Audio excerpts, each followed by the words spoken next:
समझ लेते हैं अक्कलकोट अवस्था के बारे में। वट वृक्ष अवस्था प्राप्त होने के लिए दो बातें आवश्यक है, साधक द्वारा निरंतर प्रयत्न व गुरु कृपा। बुद्धि का अंतिम निश्चय व गुरु कृपा होने पर कुंडलिनी इस अंतिम चरण पर सहस्रार चक्र में प्रविष्ट होती है।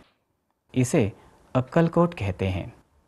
इसके उपरांत अंतर्गुरु अर्थात शिव तत्व भीतर से ही साधक का मार्गदर्शन करता है व उसे अंतिम अवस्था प्राप्त करवाता है। अब हम समझ लेते हैं वट वृक्ष का सूक्ष्म स्वरूप। वट वृक्ष में शिव तत्व को आकृष्ट कर उसे संजोए रखने की व आवश्यकता अनुसार वातावरण में प्रक्षेपित करने की क्षमता होती है, इसीलिए उसे शिवरूप मानते हैं। वट पूर्णिमा के दिन वट वृक्ष में विद्यमान शिव तत्व अधिक मात्रा में कार्यरत रहता है। यही कारण है कि वट पूर्णिमा के दिन वट वृक्ष के पूजन को अग्रगण्य स्थान दिया गया है। यह विषय सुस्पष्ट करने के लिए अब हम देखते हैं एक सूक्ष्म चित्र।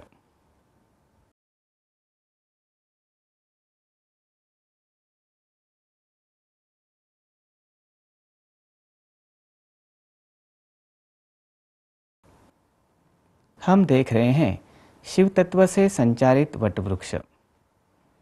वटवृक्ष के तने में तरंगों के रूप में शिव तत्व घूमता रहता है। वटवृक्ष के केंद्र बिंदु से चैतन्य की तरंगें प्रक्षेपित होती है। साथ ही केंद्र बिंदु से चैतन्य के वलय भी प्रक्षेपित होते हैं। वट वृक्ष का अध्यात्म शास्त्रीय महत्व, व्यक्ति की स्थिति व सावित्री का आध्यात्मिक स्तर समझने के उपरांत अब हम देखते हैं वट वृक्ष की अन्य विशेषताएं। प्रत्येक युगांत के समय प्रलय होने पर सब कुछ नष्ट हो जाता है, परंतु वट वृक्ष अपने स्थान पर वैसे ही रह जाता है। वह प्रत्येक युगांत का साक्षी है। प्रयाग के अक्षय वट वृक्ष के नीचे राम, लक्ष्मण व सीता जी ने विश्राम किया था। वट वृक्ष पर ब्रह्मा, श्री विष्णु, महेश, नरसिंह, नील व माधव इनका वास होता है। वट अर्थात बरगद, पीपल, औदुंबर अर्थात गुलर, शमी ये पवित्र व यज्ञीय वृक्ष है। इन सभी वृक्षों में से वट वृक्ष की आयु अधिक होती है और उसकी जटाओं का विस्तार भी अधिक होता है। अब हम समझ लेते हैं वट सावित्री व्रत विधि।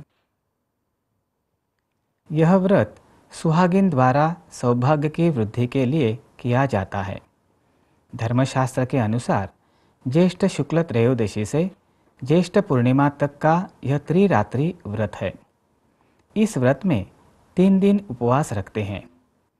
3 दिन उपवास रखना संभव न हो तो केवल पूर्णिमा के दिन ही उपवास रखते हैं।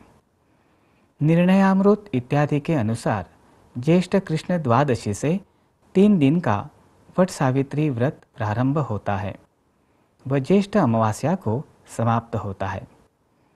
वट वृक्ष पूजन का काल सूर्योदय से माध्याह्न तक ही होता है। इस व्रत विधि के प्रमुख स्तर है: 1. 3 दिन उपवास रखना। 2. वट वृक्ष का पूजन करना। 3. वट पूजन में वट वृक्ष के तने पर सूत्र वेष्टन करना अर्थात धागा लपेटना। और 4. चौथे दिन व्रत का पारणा कर व्रत समाप्ति करना। पहले समझ लेते हैं वट सावित्री व्रत में 3 दिन उपवास करने का कारण। उपवास व्रत का ही एक अंग है। व्रत शास्त्रों द्वारा बताया गया एक नियम है, तथापि उपवास उसका आचरण है। उपवास के दिन दूध व फल जैसा सात्विक आहार लेने से व्यक्ति के प्राणमय कोश में सत्व कणों की वृद्धि होती है। इस काल में व्यक्ति के पंच प्राण भी जागृत होकर कार्यरत रहते हैं। परिणाम स्वरूप व्यक्ति के अंतर्मन में विशिष्ट कर्म विधि संबंधी विचारधारा सक्रिय रहने में सहायता होती है। माया के विचारों का परिमार्जन होता है। अंतस्थ ग्रंथियों अर्थात एंडोक्राइन ग्लैंड्स का कार्य बढ़ने से व्यक्ति की सूर्य नाड़ी कार्यरत होती है। इसी कारण वट सावित्री व्रत में 3 दिन उपवास करने से वट वृक्ष के माध्यम से प्रक्षेपित शिव तत्व सरलता से ग्रहण करना संभव होता है। वह चैतन्य के माध्यम से व्रत का पूर्ण रूप से लाभ प्राप्त होता है। अब तक हमने वट वृक्ष का महत्व, वट पूर्णिमा का महत्व, वट सावित्री व्रत विधि व उसके स्तर समझ लिए। वट पूर्णिमा के दिन वट वृक्ष का पूजन करने के परिणाम व उसके शास्त्राधार को हम समझ लेते हैं एक विराम के उपरांत। देवी देवताओं की कृपा पाने के लिए पूजा अर्चा, व्रत विधि जैसे अनेक प्रयास हम करते हैं। वास्तव में क्या हमें ईश्वरीय कृपा की अनुभूति होती है? इसकी नित्य अनुभूति केवल साधना द्वारा ही हो सकती है। साधना के योग्य मार्गदर्शन हेतु सनातन का सत्संग। देश भर में 1300 स्थानों पर हो रहे इन सत्संगों के माध्यम से देवताओं की उपासना एवं त्योहार, व्रत व उत्सवों के मूलभूत शास्त्र को समझ लें। जीवन की अधिकांश समस्याओं पर मात कर जीवन को आनंदमय बनाने के लिए साधना करना सीख लें। सनातन के सत्संगों द्वारा उचित मार्गदर्शन से केवल 10 वर्षों में 5 साधकों को संत पद प्राप्त। आप भी इस सत्संग का अवश्य लाभ लें। धर्म ग्रंथ अनेक, संप्रदाय अनेक, धर्म कार्य करने वाले संगठन भी अनेक, परंतु प्रत्येक की शीघ्र आध्यात्मिक उन्नति हेतु कार्यरत एकमात्र सनातन संस्था।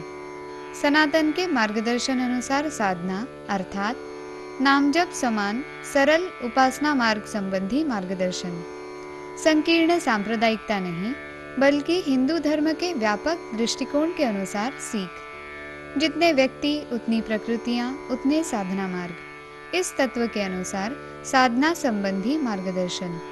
शीघ्र ईश्वर प्राप्ति हेतु सर्व योग मार्गों को स्वयं में समा लेने वाले गुरु कृपा योग नामक योग मार्ग के अनुसार साधना। व्यक्तिगत साधना के साथ ही समाज की उन्नति हेतु उचित साधना का पाठ। सनातन के कार्य में सहभाग अर्थात शीघ्र उन्नति की निश्चिंती।